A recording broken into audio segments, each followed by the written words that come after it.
So in the last video, we opted out of doing the back angle, and the reason being was because the saw blade on the table saw was so dull that it was burning the wood instead of cutting it. Because that flooring is just brutal on the saw blades. So I got to digging through my 10-inch saw blades, and I found a bunch of them that I have. This one's still good too. But I did have one that was brand new. This is one of those buy one, get one free blades. So we replaced the saw blade. So now we can get to the back angle. So typically on the back angle, you know, we cut down kind of at a downward angle. And we're going to start off by using the thickness of the top of the cigar box. Or in this case here, the floor caster. So the thickness here that we're going to cut down on this side is going to be this thickness right here. So about 1/4 inch here. And then we're going to fall back just a little bit on this side here. So let me draw that up here, and then I'll show you exactly. Okay, we got it drawn up here. This is 1/4 inch, the exact same thickness as this. Measured twice. And then I just eyeball this guy here, just because I know the general feel of the fall. So again, this is 11 inches from here to here. And I also got out my trusty 30 seconds measurement, just to be precise here. And I realized that 1/4 inch here is 4/16 or 8 30-seconds. So down here, we are going to be 7/16, almost a half inch, 7/16, and that's the fall back here. So now we're going to go to the table saw and cut this bad boy up. So the first thing I'm going to do is I'm going to set up the table saw to cut this height.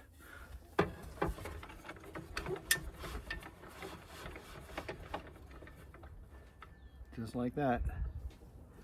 So the top of the saw blade is at the height of my 1/4 inch right there. Happiness is a sharp blade. Yay.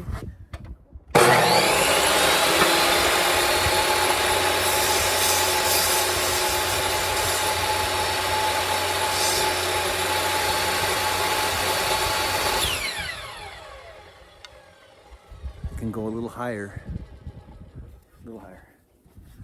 Thought I got it right, but I guess I didn't. No. There it is. All right. Good thing I erred on the side of caution.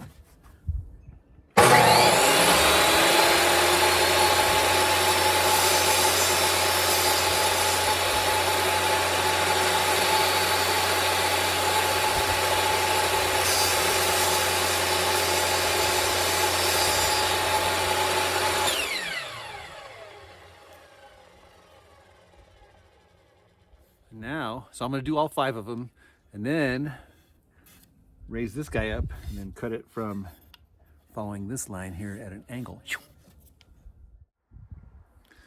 All right, we got all 5 of these guys notched.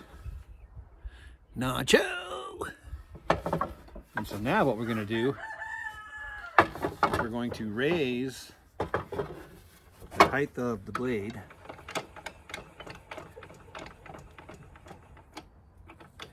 Now I have a little mark here on the table saw itself that says where the edge of the blade comes down, so that I know when I got the board covered it, I know exactly how far to go, so I don't go into the underneath the neck, because nothing's more frustrating than when you make this cut too far in.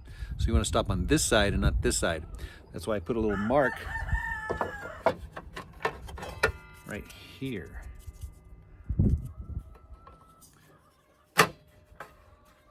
That's just to keep me on track. Now I'm going to go on this side here because I have my mark on the top side here. So now, chickens rolling. Feed me, feed me.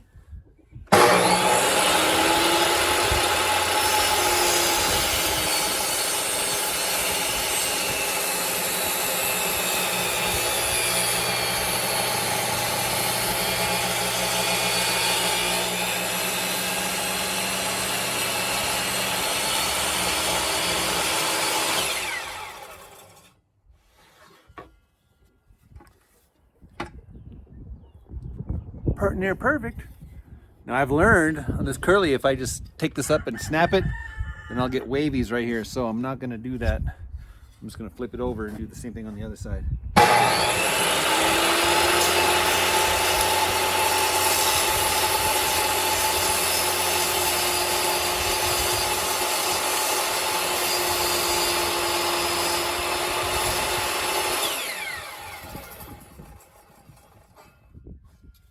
Yeah, that's a good nice saw blade.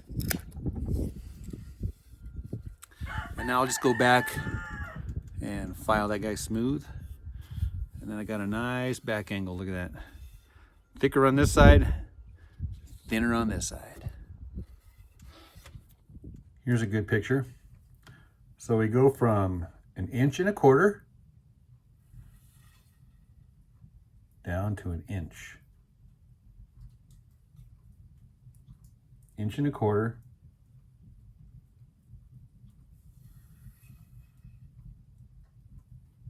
It's actually a 32nd over an inch, but we're just estimating. And what I did is I cut it on this side, and I cut it on this side, and then I just snap it off and then file that little dude down there, and I got me a nice little piece of wood for the fire. Yeah, I just got to file that guy down. Snap. This one's already snapped. Snap. Last but not least, snap.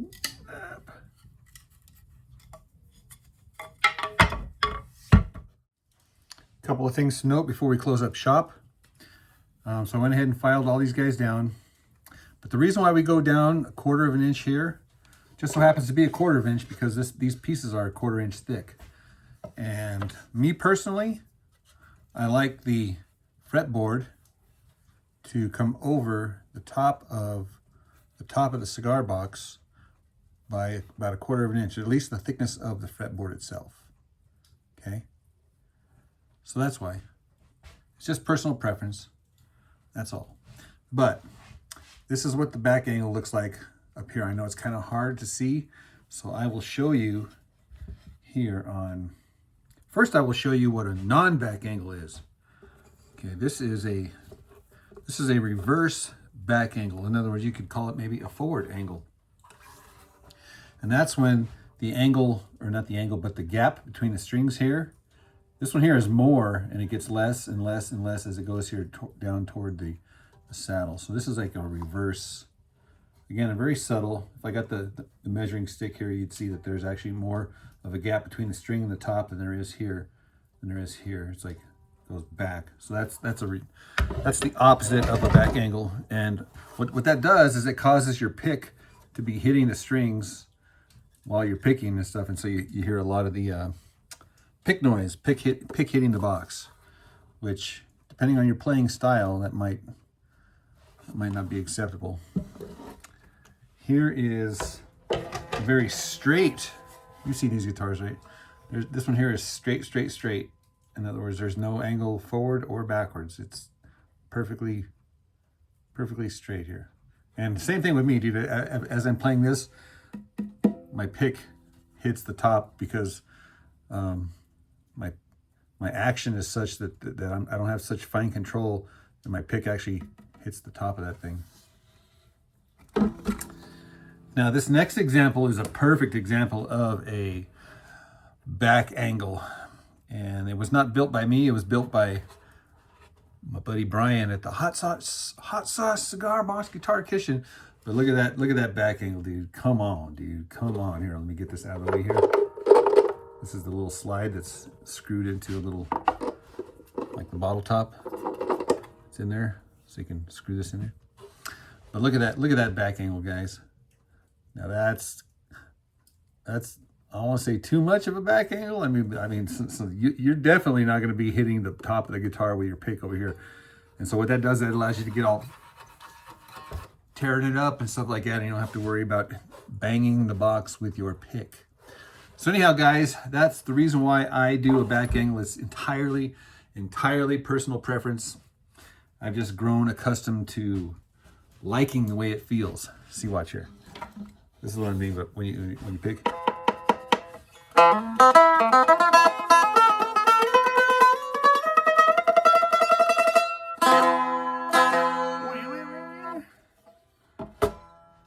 But I've just learned how to play this guitar, so I kind of avoid the